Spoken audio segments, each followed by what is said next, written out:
ഇപ്പോൾ ജയ നമ്മൾക്കൊപ്പം ചേരുന്നുണ്ട്. ജയ ഈ മർദ്ദനമേറ്റ ഒരു സ്ത്രീയാണ്. നമ്മുടെ ഡൊണാൾഡ് ഡക്കിൽ പോയി ഭക്ഷണം കഴിച്ചു. ജയ നമുക്കൊപ്പം ചേരുന്നു. Jaya, good morning. എന്താ സംഭവിച്ചത് ഇന്നലെ? ഭക്ഷണം കൊള്ളത്തില്ലെന്ന് പറഞ്ഞപ്പോൾ എങ്ങനെയായിരുന്നു ഈ ടൈറ്റസിൻ്റെ പ്രതികരണം? പോയി ഭക്ഷണം കഴിച്ചു, കൊള്ളാത്ത ഭക്ഷണവും കഴിച്ചു, ബില്ലും കൊടുത്തു, അടിയും വാങ്ങിച്ചു കിട്ടിയോ? എന്താ സംഭവിച്ചത്? സാർ, ഞങ്ങള് ഭക്ഷണം കഴിച്ചു. ഭക്ഷണം ചോദിച്ച ഭക്ഷണമൊന്നും ഞങ്ങൾക്ക് കിട്ടിയില്ല. ഞങ്ങൾ കറികളൊക്കെ മേടിച്ചിട്ട് വേസ്റ്റ് ആക്കുകയോ ചെയ്തത്. കാരണം ഞങ്ങൾക്ക് അതിന്റെ കൂടെ കഴിക്കാനുള്ളതൊന്നും കിട്ടിയില്ല. പിന്നെ കുട്ടികൾ 4 പേരുണ്ടായിരുന്നു ഞങ്ങളുടെ കൂടെ. 9 വയസ്സിൽ താഴെയുള്ള 4 കുട്ടികളായിരുന്നു. കുട്ടികളും ഞാനും മാത്രമേ ഭക്ഷണം കഴിച്ചുള്ളൂ. എന്റെ കൂടെ വന്ന മുതിർന്നവർ 4 പേരും അവർക്ക് ശരിക്കും ഭക്ഷണം കിട്ടിയില്ല. അപ്പം ഞങ്ങൾ ഇറങ്ങിയ ഉടനെ ബില്ല് പേ ചെയ്യുമായിരുന്നു. ബില്ല് പേ ചെയ്തപ്പോൾ അതിനകത്ത് കോളിഫ്ലവറിന്റെ ഒരു ഐറ്റം മാത്രം അതിനവർ കുറച്ച് തന്ന്.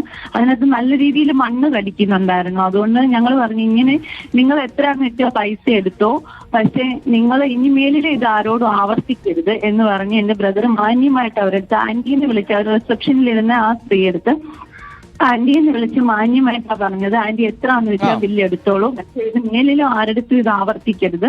കസ്റ്റമേഴ്സിനോട് നിങ്ങൾ ഭക്ഷണം ഇല്ലെങ്കിൽ ഇല്ലാന്ന് പറയണം, അല്ലാതെ നിങ്ങൾ ഇങ്ങനെ പറയരുത്, ഇങ്ങനെ ചെയ്യരുതെന്ന് പറഞ്ഞു. അപ്പോൾ എന്നിട്ട് ഞങ്ങൾ കഴിച്ച ടേബിളിന്റെ ഫോട്ടോയും വീഡിയോയും അതിന്റെ ഡൊണാൾഡ് ഡക്ക് എന്ന ആ സ്ഥാപനത്തിന്റെ പേര് അതും എല്ലാം ഞങ്ങൾ എടുത്ത് റിവ്യൂ ഇടാനായിട്ട് അതെല്ലാം എടുത്തിട്ട് ഞങ്ങൾ സന്തോഷത്തോടുകൂടെ ഞങ്ങളുടെ ഓർഡർ എടുത്ത പയ്യന്റെ അടുത്ത് ഞങ്ങൾ സന്തോഷത്തോടുകൂടെ സംസാരിച്ച് ചിരിച്ചിട്ട് ഞങ്ങൾ ഗേറ്റിന്റെ അടുത്തോട്ട് വരുമായിരുന്നു. അപ്പൊ അതിന്റെ ഇടയ്ക്ക് ഒരു സ്റ്റാഫ് ഇറങ്ങി ഓടുന്നത് മാത്രം ഞങ്ങൾ കണ്ടു പുറത്തോട്ട്. ബാക്കി ഞങ്ങൾ അറിയുന്നില്ല പ്രശ്നങ്ങൾ അവര് വഷളാക്കാനായിട്ടാണ് ഇറങ്ങി ഓടുന്നത്.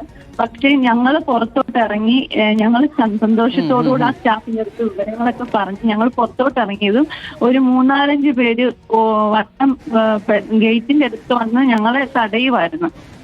തടഞ്ഞിട്ട് അതിനകത്ത് ഓണർ എന്ന് പറയുന്ന വ്യക്തി എന്റെ ബ്രദറിന്റെ കയ്യിൽ നിന്ന് ഫോൺ തട്ടിപ്പറിക്കുകയും നിലത്തിടുകയും അത് എറിഞ്ഞു പൊട്ടിക്കാനുള്ള ശ്രമമായിരുന്നു നടത്തിയത്.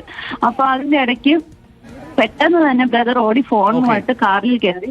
സംഭവം വഷളാവുമെന്ന് കണ്ടതും ബ്രദർ പെട്ടെന്ന് വണ്ടിക്കകത്ത് കയറി വണ്ടി ലോക്ക് ചെയ്യുക ചെയ്ത. കാരണം ബ്രദറും കുട്ടികളെ അതിന് മുമ്പ് തന്നെ വണ്ടിക്കകത്ത് കയറ്റി. കുട്ടികളെ ഒരു ഒന്നും തള്ളുമായി, ബഹളമായി.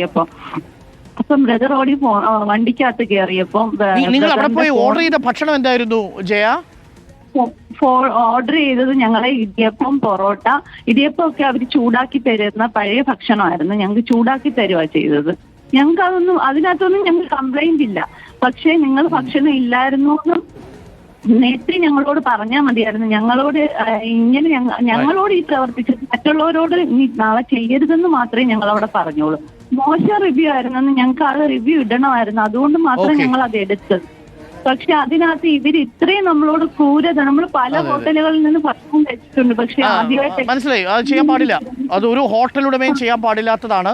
ഡൊണാൾഡ് ഡക്ക് എന്ന് പറയുന്ന റെസ്റ്റോറൻറ്റിന്റെ ഉടമ ടൈറ്റസിനെ പോലീസ് ഇപ്പോൾ കസ്റ്റഡിയിലെടുത്തിട്ടുണ്ട്. ജയ, ഇപ്പോൾ ആർക്കും വേറെ ഗുരുതരമായ പരിക്കൊന്നും ഇല്ലല്ലോ അല്ലേ? പ്രാഥമിക ശുശ്രൂഷ വല്ലതും തേടിയോ? ഞങ്ങള് ഇതുവരെ ആ സംഭവത്തിൽ നിന്ന് ഞങ്ങൾ മുക്തരായിട്ടില്ല. ഞങ്ങൾ കുഞ്ഞുങ്ങൾ വരെ രാത്രിയിൽ ഒരു കുഞ്ഞ് കിടന്നിട്ട് എന്റെ പപ്പയെ ചവിട്ടി കൂട്ടി, എന്റെ പപ്പയെ ഇടിക്കുന്നു എന്നും പറഞ്ഞ് കുഞ്ഞ് രാത്രി കിടന്ന് നിലവിളിക്കുക. കുഞ്ഞിനെ ഞാൻ കൂടെ തന്നെ കൊണ്ടുകിടന്ന് പല രീതിക്ക് ഞാൻ കുഞ്ഞിനെ ഉപദേശിച്ചുകൊണ്ടിരിക്കുക. കാരണം കുഞ്ഞുങ്ങളുടെ മനസ്സിൽ ഹൃദയത്തിന് ആക്കാതെ വെച്ച ആദ്യമായിട്ടാണ് ഞങ്ങൾക്ക് ഇങ്ങനെ അനുഭവം ഉണ്ടാവുന്നത്. ഞങ്ങളുടെ ലൈഫിൽ തന്നെ ആദ്യത്തെ അനുഭവമാണ്. വളരെ നിർഭാഗ്യകരമായ സംഭവമാണ്. കൊല്ലത്ത് ബീച്ചിനടുത്തുള്ള ഡൊണാൾഡ് ഡക്ക് എന്ന് പറയുന്ന റെസ്റ്റോറൻറ്റിൽ ഭക്ഷണം കഴിച്ചപ്പോൾ മോശമായി എന്ന റിവ്യൂ ഇടാൻ പോയ കുടുംബത്തെയാണ് ഹോട്ടലിൻ്റെ ഉടമ ടൈറ്റസ് മർദ്ദിച്ചത് എന്ന വാർത്തയാണ് ഇപ്പോൾ പുറത്തു വരുന്നത്. കഴിച്ച ഭക്ഷണത്തിൽ മണ്ണുണ്ടായിരുന്നുവെന്നും രുചികരമല്ലാത്ത ഭക്ഷണം, പഴകിയ ഭക്ഷണം കൊടുത്തു എന്നുള്ളതുമാണ് പരാതി.